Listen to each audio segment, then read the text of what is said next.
નમસ્કાર, જય શ્રી કૃષ્ણ સર્વ વિદ્યાર્થી મિત્રોને. આપ સર્વેનું સ્વાગત છે આજના ઓનલાઈન વિડીયો લેક્ચરમાં. વિદ્યાર્થી મિત્રો, ધોરણ 10 વિષય સામાજિક વિજ્ઞાન, જેમાં આપણે પાઠ 4 ભારતનો સાહિત્યિક વારસો, બરાબર, ભારતનો સાહિત્યિક વારસોની શરૂઆત કરી હતી, બરાબર, જેમાં આપણે ભાષા અને સાહિત્ય, ત્યારબાદ પ્રાચીન ભારતીય સાહિત્યમાં વેદો વિશેની વાતચીત કરી હતી, બરાબર, જેમાં ઋગ્વેદ, યજુર્વેદ, ઉપનિષદ, અથર્વવેદ, બરાબર, એના વિશેની પણ ચર્ચા કરી ચૂક્યા હતા. તો હવે આપણે આ પાઠને આગળ વધારીએ અને આજે આપણે શરૂઆત કરીએ છીએ બ્રાહ્મણ ગ્રંથો. હવે વિદ્યાર્થી મિત્રો, બ્રાહ્મણ ગ્રંથો એટલે શું, બરાબર? તો ઘણી વખત આપણે એનું નામ સાંભળી અને એવું એઝ્યુમ કરી લેતા હોઈશું કે બ્રાહ્મણ ગ્રંથો એટલે કે બ્રાહ્મણ દ્વારા લખવામાં આવેલા ગ્રંથો, બરાબર છે. પણ એ સ્પષ્ટ રીતે સત્ય હોતું નથી, બરાબર. બ્રાહ્મણ ગ્રંથો એટલે શું? તો વેદોના મંત્રોનો અર્થ સમજવા, બરાબર, વેદોના મંત્રોનો અર્થ સમજવા માટે તેના પર પદ સ્વરૂપમાં રચાયેલી ટીકાઓનો બ્રાહ્મણ ગ્રંથોમાં સમાવેશ થાય છે. તો બ્રાહ્મણ ગ્રંથો એટલે કે વેદોના જે મંત્રો છે, બરાબર, એ મંત્રોનો અર્થ સમજવા માટે પદ સ્વરૂપે રચાયેલી ટીકાઓને બ્રાહ્મણ ગ્રંથો કહેવામાં આવે છે, બરાબર. એમાં જુદા જુદા યજ્ઞો અને તેને લગતી વિધિઓ માટેનું માર્ગદર્શન આપવામાં આવ્યું છે. એટલે કે વિદ્યાર્થી મિત્રો, અહીંયા ટીકા શબ્દ લખ્યો છે એટલે કે અહીં વેદોને અહીં કોઈ પણ પ્રકારની ટીકા નથી કરવામાં આવતી, પણ ટીકા કરવી એટલે કે એના જે કંઈ પણ મંત્રોના ઉચ્ચારો છે, મંત્રોના અર્થ છે, બરાબર, એ લખ્યા છે, બરાબર. એટલે અહીંયા ટીકા સ્વરૂપ એટલે કે એનો કોઈ પણ પ્રકારનો વિરોધ કરવાનો પ્રશ્ન નથી આવતો. એટલે કે પદ સ્વરૂપે રચાયેલી ટીકાઓ એટલે કે એને બ્રાહ્મણ ગ્રંથો કહે છે. એમાં જુદા જુદા યજ્ઞો અને તેને લગતી વિવિધ માહિતી અથવા તો વિધિઓનું માર્ગદર્શન આપવામાં આવેલું છે. વિદ્યાર્થી મિત્રો, જે આ પાઠ છે એ સંપૂર્ણપણે થિયરિકલ બેઝ જ છે. એટલે કે તમારે અહીંયા કોઈ એવી બાબત સમજવાની નહીં રહે. માત્ર વધુને વધુ જેટલું બનતું પ્રયત્ન કરો કે એને યાદ જ રાખવું, બરાબર. કારણ કે આ એક પ્રકારની એવી સત્યતા છે કે જે તમારે માત્ર યાદ જ રાખવાની રહે, બરાબર. આપને એમ પૂછવામાં આવે કે ભાઈ ભારતની રાજધાની કઈ, બરાબર, તો આપને ખબર જ છે દિલ્હી છે, બરાબર. તો એને કોઈ પણ પ્રકારે આપણે યાદ જ રાખવાની રહે, બરાબર. તો એ સત્ય હકીકત છે એના જેવું. તો આ પણ મોટા પ્રમાણમાં સાહિત્યની વસ્તુ છે. તો એમાં જે બધું ભૂતકાળમાં થઈ ચૂક્યું છે એવી સાહિત્યની ઘટનાઓ છે, એ આપણે દરેક યાદ જ રાખવાની થશે. પછી છે આરણ્યકો. આરણ્ય એટલે કે વિદ્યાર્થી મિત્રો વન અથવા તો જંગલ, બરાબર. વન અથવા જંગલ એટલે કે વન અથવા તો જંગલમાં જે કંઈ પણ રચવામાં આવ્યા ને એને આરણ્યકો તરીકે ઓળખવામાં આવે છે. આરણ્યકો ઉપરથી આ યાદ રાખવું, બરાબર. આરણ્યકો કોને રચ્યા, બરાબર. આરણ્યકો કોને રચ્યા? તો કે આર્યોએ. કોને રચ્યા? આર્યોએ, બરાબર. આર્ય જે પ્રજા આપણે ખૂબ જ સરસ રીતે સમજી ગયા, બરાબર. આ ઉપરથી આરણ્યકો અને આ ઉપરથી આર્ય, રડી, આ બંને યાદ રાખવું. આરણ્યકોની વાત કરીએ તો કે આર્યો તેમના જીવનનો અંતિમ સમય અરણ્યમાં જઈને ગાળતા. અરણ્ય એટલે કે જંગલમાં જઈને. વન અથવા અરણ્યમાં આશ્રમ બાંધી સતત ચિંતન કરીને રચાયેલા તત્વજ્ઞાનથી ભરપૂર એવા સાહિત્યને આરણ્યકો કહે છે, બરાબર. આરણ્યકો એટલે શું? તો કે વન અથવા તો રણમાં આશ્રમ બાંધીને સતત ચિંતન કરીને રચાયેલા તત્વજ્ઞાનથી ભરપૂર એવા સાહિત્યને આરણ્યકો કહેવામાં આવે છે. ક્લિયર? આરણ્યકો સાવ સહેલું. હવે આવે છે વેદાંગ. આ સાહિત્યમાં કર્મકાંડો ઉપરાંત જ્યોતિષ, વ્યાકરણ અને ખગોળશાસ્ત્રનો સમાવેશ થાય છે, બરાબર. કર્મકાંડો, બરાબર, વિવિધ પ્રકારના જે યજ્ઞો છે, કર્મકાંડો છે, બરાબર. આપણે બહુ બ્રાહ્મણની ભાષાઓ ન જાણતા હોય એટલે આપણે ખાલી એટલી યાદ રાખો કે વિવિધ કર્મકાંડો છે, જ્યોતિષ છે, વ્યાકરણ છે અને ખગોળશાસ્ત્ર છે. આ દરેકનો સમાવેશ છે એ વેદાંગમાં કરવામાં આવે છે, બરાબર. તો આપણે યાદ શું રાખવાનું છે? બ્રાહ્મણ ગ્રંથો છે એ વેદોના મંત્રોના અર્થ સમજવા માટે રચાયેલા છે. આરણ્યકો છે એ વનમાં અને જંગલમાં આર્યો જઈ અને સતત ચિંતન કરી અને રચાયેલા તત્વજ્ઞાનથી ભરપૂર સાહિત્ય એટલે કે આરણ્યકો. જ્યારે વેદાંગ છે, વેદાંગમાં કર્મકાંડો, જ્યોતિષ, વ્યાકરણ અને ખગોળશાસ્ત્રનો સમાવેશ થાય છે. બરાબર. એટલે આ રીતે 3 વસ્તુ આપણે યાદ રાખવાની રહી. આગળ વધીએ તો કહે છે કે ભારતના મુખ્ય 2 મહાકાવ્યો રામાયણ અને મહાભારત છે. તેઓ પ્રાચીન ગ્રંથો છે. આ મહાકાવ્યોનું વર્તમાન સ્વરૂપ તો ઈસવીસન 2જી સદીમાં મળ્યું. બરાબર. આપણી એટલે કે વિદ્યાર્થી મિત્રો, અત્યારની જે આપણે મહાભારત વાંચીએ છીએ અથવા તો મહાભારત જોઈએ છીએ, એ મહાભારતનું અત્યારનું સ્વરૂપ તો ઈસવીસનની 2જી સદીમાં મળ્યું, એટલે કે 1800 વર્ષ પહેલાં. બરાબર. 1800 વર્ષ પહેલાં જે હાલની રામાયણ છે એ આપને સ્વરૂપમાં મળી. રામાયણમાં અયોધ્યાના રાજવી રામચંદ્રની કથા આપી છે. આ મહાકાવ્ય મહાભારત કરતાં ઘણું નાનું છે. તેમાં અનેક દિલચસ્પ ઘટનાઓ તથા સાહસોનું વર્ણન કરાયેલ છે. જ્યારે મહાભારતમાં લગભગ 1 લાખ શ્લોક છે. તે વિશ્વનો સૌથી મોટો કાવ્યગ્રંથ છે. પાંડવો અને કૌરવો વચ્ચે થયેલ યુદ્ધ તેનો મુખ્ય વિષય છે. બરાબર. આપણે સૌ આનાથી જાણ છીએ કે રામાયણ છે ભગવાન શ્રી રામની આખી જીવનકથની છે. જ્યારે મહાભારત છે એ સંબંધોની વચ્ચે ધર્મ અને અધર્મ સાથે જોડાયેલા યુદ્ધની કાલાવેલી છે અને ભગવાન શ્રી કૃષ્ણનો એમાં ખૂબ જ મહત્ત્વનો ફાળો રહેલો છે. એવો મહાભારત છે એ 1 લાખ શ્લોકનો બનેલો છે. એ વિશ્વનો સૌથી મોટો કાવ્યગ્રંથ છે. બરાબર. આગળ વધીએ તો કે તે છતાં પણ તેમાં અનેક નાની મોટી વાર્તાઓ પણ જોડી દેવામાં આવી છે. મહાભારતના શ્રીમદ ભગવદ્ ગીતામાં ગહન દાર્શનિક સિદ્ધાંતોનું વિવેચન કરવામાં આવ્યું છે. બરાબર. દાર્શનિક સિદ્ધાંત એટલે કે ધર્મ કેને કહેવાય, કર્મની વાતો છે. બરાબર.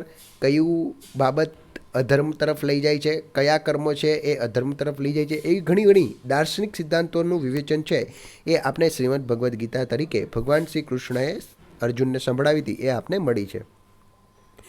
તેમાં મોક્ષ પ્રાપ્તિના 3 માર્ગો જ્ઞાન, કર્મ અને ભક્તિ માર્ગનું વિવેચન કરવામાં આવેલું છે. બરાબર.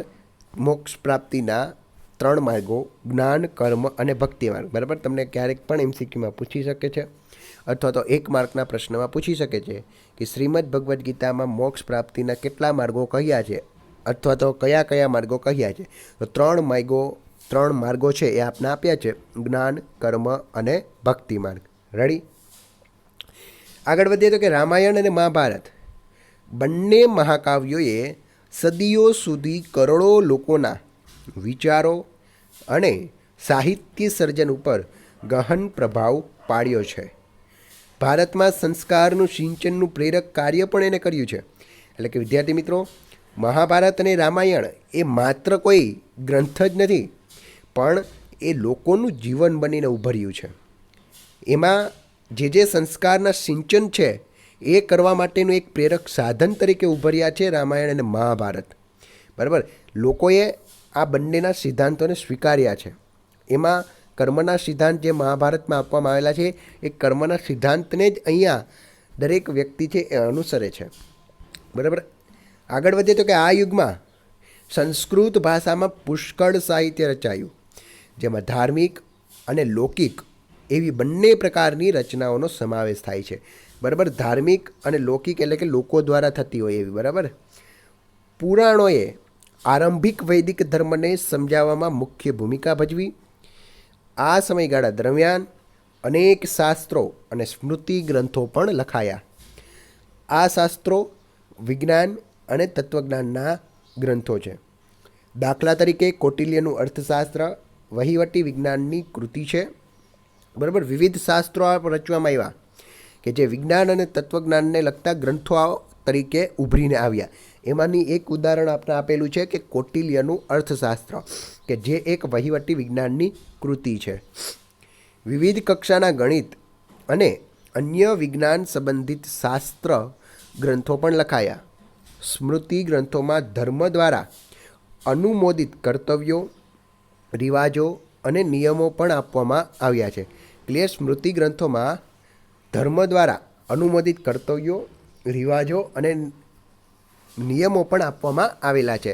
બરાબર. સ્મૃતિ ગ્રંથો એટલે શું?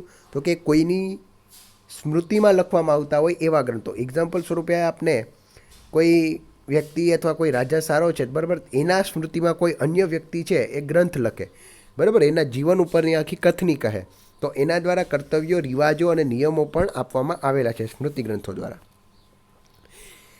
પ્રારંભિક બૌદ્ધ સાહિત્ય પાલી ભાષામાં લખાયું. આ ખાસ મહત્વનો અને આઈએમપી કે પ્રારંભિક બૌદ્ધ સાહિત્ય કઈ ભાષામાં લખાયું? પાલી. અને બૌદ્ધની મુખ્ય ભાષા કઈ હતી? તો કે પાલી. પ્લસ ભગવાન બુદ્ધે કઈ ભાષામાં ઉપદેશ આપ્યો? તો કે પાલી. બરાબર, આ ખાસ યાદ રાખજો. આ સાહિત્ય 3 ભાગોમાં વહેંચાયેલું છે. તેને ત્રિપિટક તરીકે ઓળખવામાં આવે છે. બરાબર, બૌદ્ધ ધર્મનો મુખ્ય ધર્મગ્રંથ એટલે કે ત્રિપિટક. બરાબર, યાદ રાખવું ત્રિપિટક. અને ત્રિપિટક એટલે કે 3 ગ્રંથો. એમાં કયા કયા 3?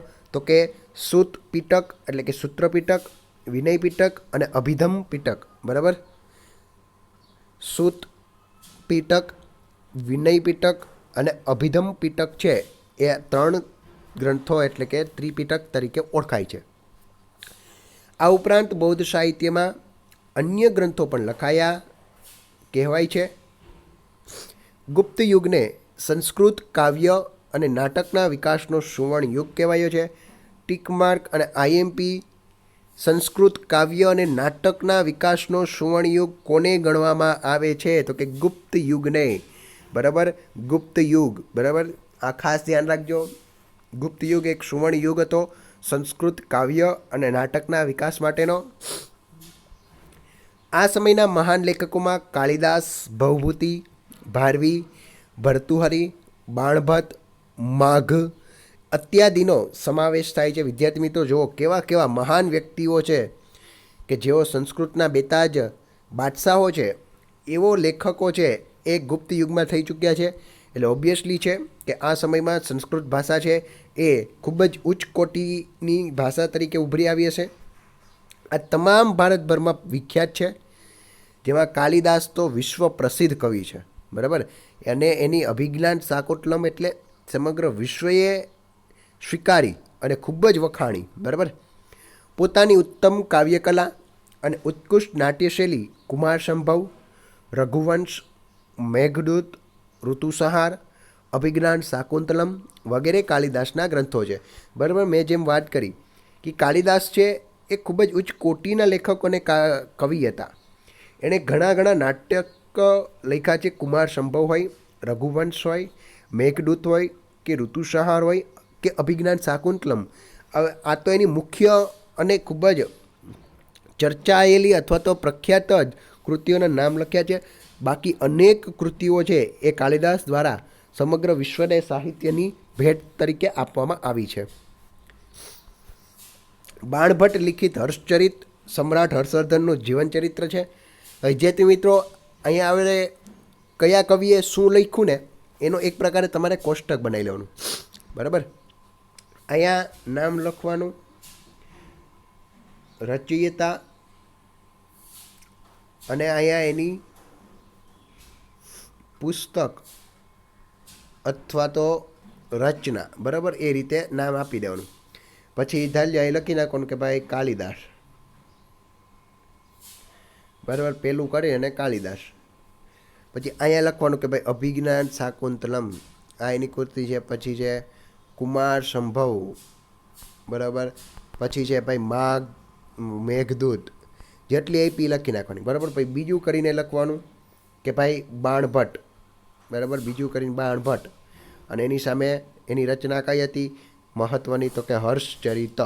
બરાબર, સમ્રાટ હર્ષવર્ધન જે થઈ ગયા એના ઉપર એને બાણભટ્ટે લખી હતી હર્ષચરિત. રેડી, એટલે આ રીતે દરેકના કરી નાખશું. પછી છે બાણે કાદંબરી. આ સમયના અન્ય પ્રસિદ્ધ ગ્રંથોમાં ભવભૂતિનું ઉત્તર રામચરિત, ભારવીનું કિરાતાર્જુન્યમ, વિશાખદત્તનું મુદ્રારાક્ષસ, શુદ્રકનું મૃચ્છકટિકમ, દંડીનું 10 કુમાર ચરિતનો સમાવેશ થાય છે. આ ગ્રંથોના મુખ્ય વિષયો રાજકીય ઘટનાઓ, પ્રણય પ્રસંગો, રૂપકો, હાસ્ય પ્રસંગો અને તત્વજ્ઞાન છે. એટલે કે ટૂંકમાં જીવનમાં બનતી દરેકે દરેક બાબતનો સમાવેશ છે આ સાહિત્ય ગ્રંથોમાં છે. એ કવિઓએ ખૂબ જ સારી રીતે નિરૂપણ કરેલું છે. બરાબર, તો કયા કયા કવિતે અથવા તો કયા કયા રચયિતાએ શેની રચના કરી એ દરેકે કોષ્ટક બનાવી લેવાનું છે. રેડી વિદ્યાર્થી મિત્રો? હવે આપણી થોડી ઘણી ગુજરાતી ભાષાની વાતચીત કરીએ તો કે જૂની ગુજરાતી ભાષામાં પદ્ય સાહિત્ય રચાતું હતું. બરાબર? પદ્ય એટલે કે એક પ્રકારે કવિતા સ્વરૂપે.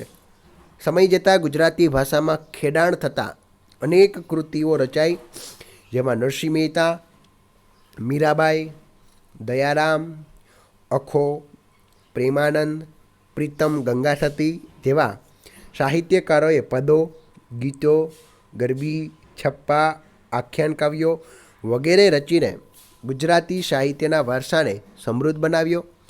એ પછી નર્મદ, નવલરામ, મહિપતરામ, રૂપમરામ નીલકંઠ, ગોવર્ધનરામ ત્રિપાઠી, કિશોરલાલ મસરૂવાળા, પન્નાલાલ પટેલ, ઉમાશંકર જોશી જેવા સાક્ષરવર્યોએ ગુજરાતી સાહિત્યને ખૂબ જ સમૃદ્ધ બનાવેલું છે. બરાબર? ગુજરાતી ભાષાને પણ સમૃદ્ધ બનાવવા માટે ઘણા પ્રાચીન